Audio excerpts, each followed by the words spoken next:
Whether you're an experienced developer or a new Java developer, this course is going to explain to you the core concepts of Java.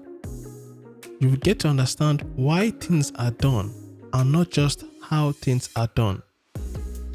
We would use Jshell, which came in Java 9, to introduce Java in a simple way. You would see animations to explain concepts to you. We would use IntelliJ, and it's going to be real fun. You are going to learn about modern Java.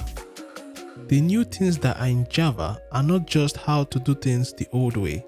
By the end of this course, you would have understood the core concepts of Java, why we do things and not just how, and you would be able to confidently call yourself a Java developer.